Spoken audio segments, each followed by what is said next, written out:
let's sit down, have a talk.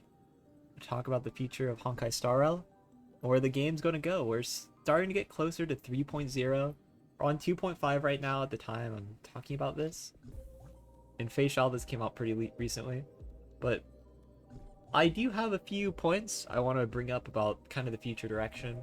Like, we have kind of clear defined comps at this point. We have like 3 top DPSs. It's probably not going to change for a bit. Sorry, Rappa, I don't think you're going to be the top DPS. But we have 3 defined game modes. We have 3 defined top teams. We have a few comps that are a little under the wayside right now that could see changes and probably will see changes soon.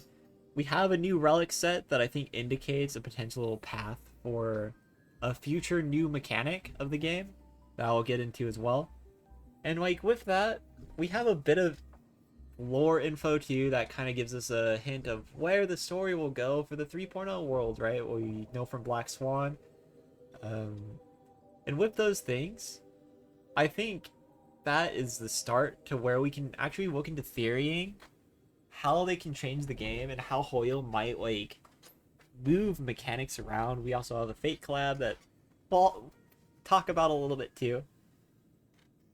And yeah, to start off first though, I just want to like briefly give a synopsis where the game is right now.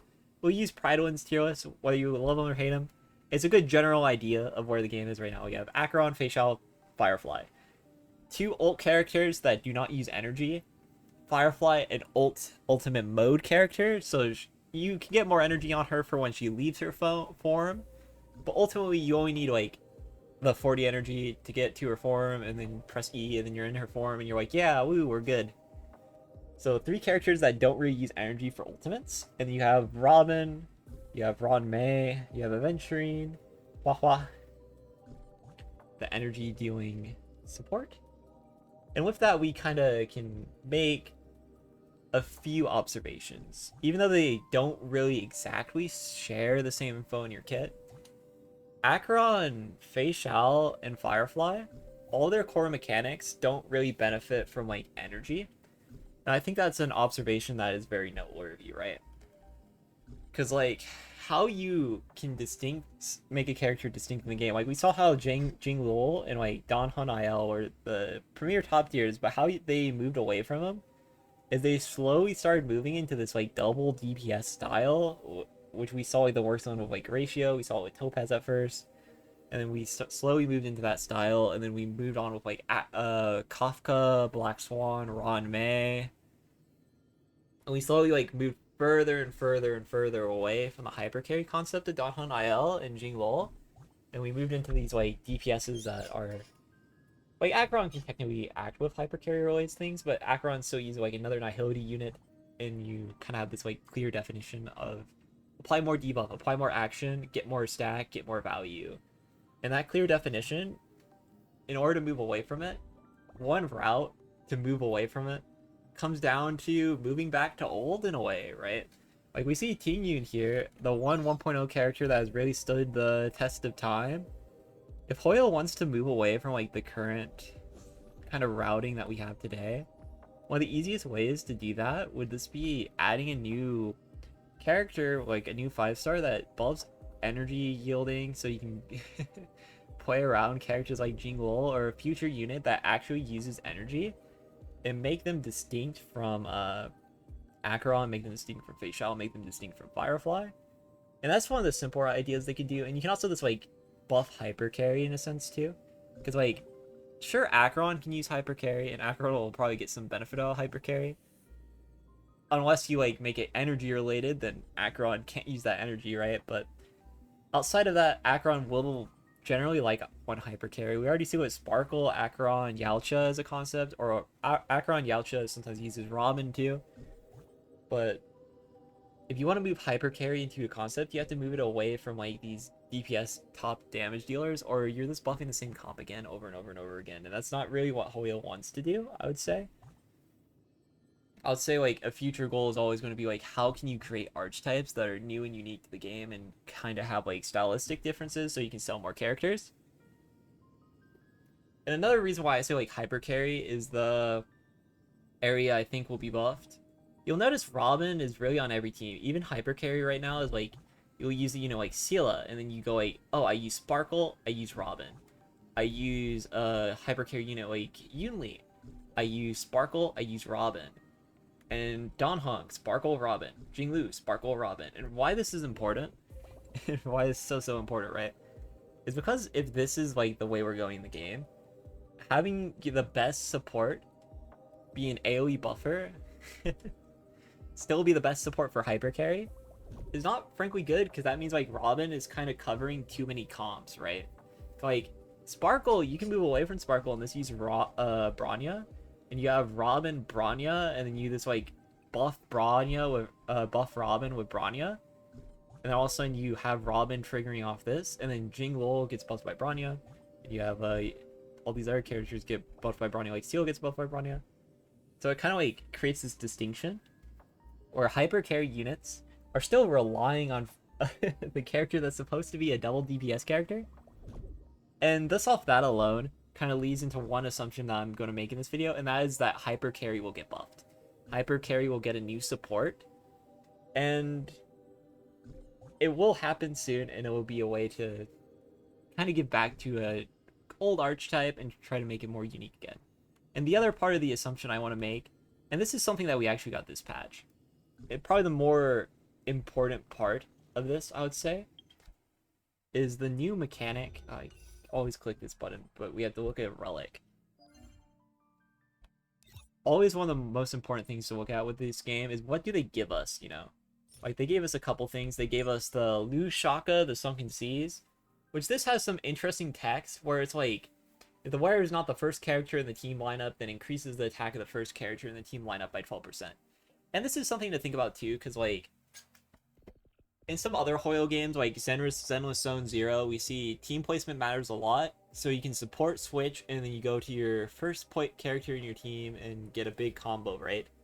But in Honkai Star Rail, team placement is like, outside of targeting, it doesn't really matter. So, thus having Lu Shaka exist tells us that they're going to make team placement actually matter. And this can matter in a few different ways. You can have a character that, like, based on team placement, it'll do a different thing. Like, oh, if you're placed here, I will buff you, but I won't buff anyone else. I'll only buff the first unit of my team. That is a simple way they can do it, as we see with this set. They could design a character in Hypercarry to do it like that. And you can also make a character have a different mode depending on placement. Like if it's the first character in the team, it can act more as a DPS. If it's the fourth character in the team, it acts more as a support. I don't think they're going to do that kind of role compression, honestly.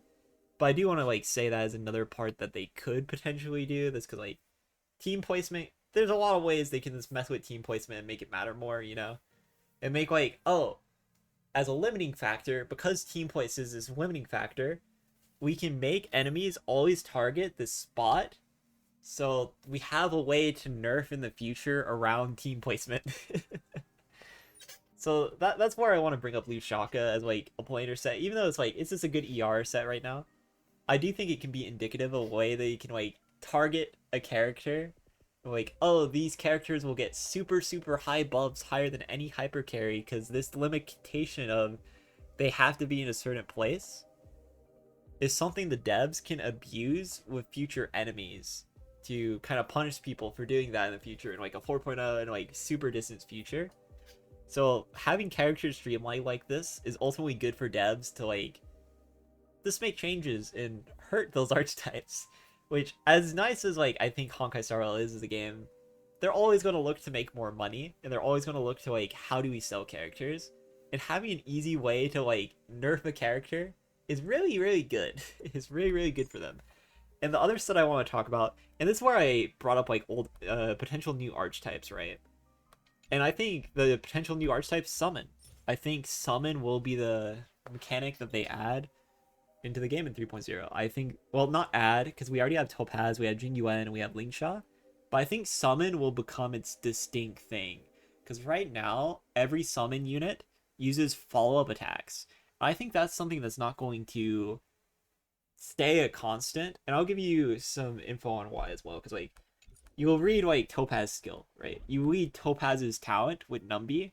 You know what it says? Numbi is treated as a follow-up attack. Yeah, summons Numbi at the start of battle. Numbi is a summon. Numbi has 80 speed by default when taking action. Numbi launches a follow-up attack and deals damage equal to Topaz's attack. And why this is important, it basically means that summons don't have to be follow-up attack. They can be their own thing. And why this matters is it's a way they can add a new archetype to the game. And you can do stuff like, hey, maybe a summon won't get a buff from a Harmony support. Like, Robin, only when allies attack. Every attack by allies, but is a summon an ally, or is it this, like, some off thing that this, like, pops off, like, some mob enemy and you just can't use it, you know? Like, there's, of course, it works with it now, and it works with, like, Numbi, it works with Jingliu now. But those distinctions allow place for them to change the game, right? And that's the most important part. And we also have a Fate collab coming soon. And if you know anything about Fate, they summon old hero things, servants, and those are summons, you know. They're summoned from the past heroes. So that's another way. And another kind of link to why summon looks like the 3.0 mechanic, right? And of course they could announce a summon unit. Like, hell, we could get a summon unit before 3.0 too. But it looks like summon is really the path that they're going to go on. And then, like, team placement will matter more. Or, like, the two kind of paths. And, yeah, so those are the current two that I think are most likely to happen. We'll get a Hypercarry buffer, and we'll get summons. Those are, like, kind of the idea that I think they're going to go towards. And then have things that, like, move summons around and, like, make summons better in general. And to talk about other comps, I think DOT probably will get something, because, like, DOT's lost their Harmony support and Ruan Mei to break. And then another comp worth talking about, this for lore reasons, like, this is purely lore, right? The person bringing us to, well, telling us to go to the new planet is ultimately Black Swan, right? Black Swan is a memo keeper, a member of the Garden of Recollection.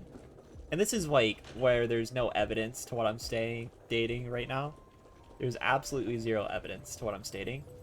But there's been one interesting mechanic that has been in Simuloid Universe for a long time, right? We've always had this here. Because another way to change the game is adding paths. It's adding paths, right? Like, I don't know if it'll be now, but we saw in Genshin Impact, right? They added Dendro eventually. They did add Dendro. It does feel a bit early to add a new path, in my honest opinion. I'm not sure how, like, you change a path to really create something new in the game. But either way, whether it be its own character or its own path, I think Remembrance and, like, Freeze isn't as, like, a concept is something that will be expanded on. I don't think they'll just add a Remembrance path and just only add ice characters that Remembrance path. I don't think that's going to happen. But I do think, like, Remembrance as a concept, and you can do stuff like, oh, they're not frozen, they're frozen with fear, so they're not actually frozen, they're petrified. The Remembrance, you know, stuff like that. There's ways you can, like, alter wording so Remembrance doesn't necessarily involve, like, just freezing. Like, it's Remembrance, you know, like, I don't know how they would do that, because, like, the only things we got right now of Remembrance is, like, effect hit rate. Let me actually, like, pull up some Remembrance buffs. Like, the key mechanic I think they could add is, like, disassociation. That's something that, like, everyone just adored in Simuloid Universe for the longest time. Freeze. Do you have any other ones that aren't freeze? Resist frozen. It's all this freeze, huh? It's all this freeze, baby. Character effect hit rate. How do I not have a blessing? But yeah, I mean, by the time 3.0 comes, we'll be closer to March, you know. But yeah, Black Swan, this is purely this lore. Like, we're going to a new planet. The person bringing us to the new planet is a memo keeper of the Garden of Recollection. So, Fuli, the Remembrance, are involved with the Garden of Recollection, meaning we get something around Remembrance. I don't necessarily think it will be, like, a new path necessarily, but it is something worth talking about because it's like we'll probably get a new path eventually, but I don't know how they'll distinct Remembrance to be a new path.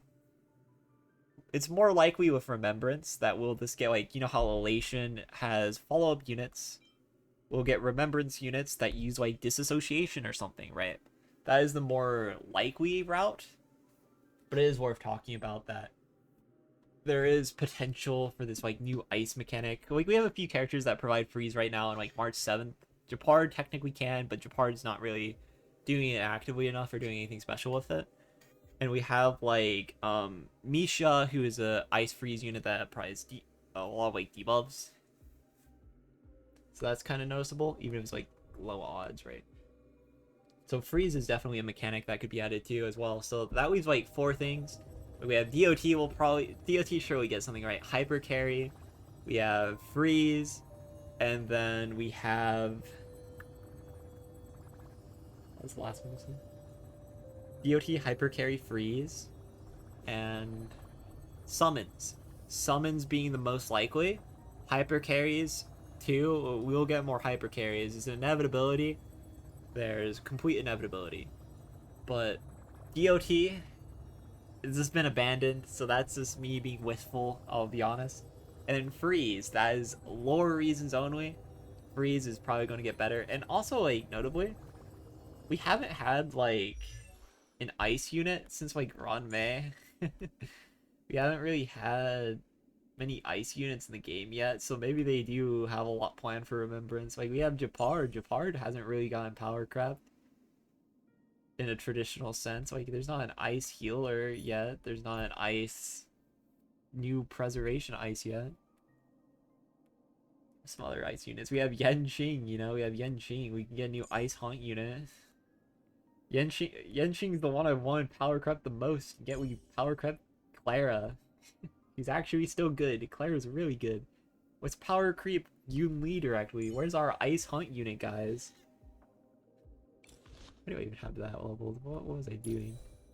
But yeah, well, where's our ice hunt unit, guys? But yeah, that's it for this one.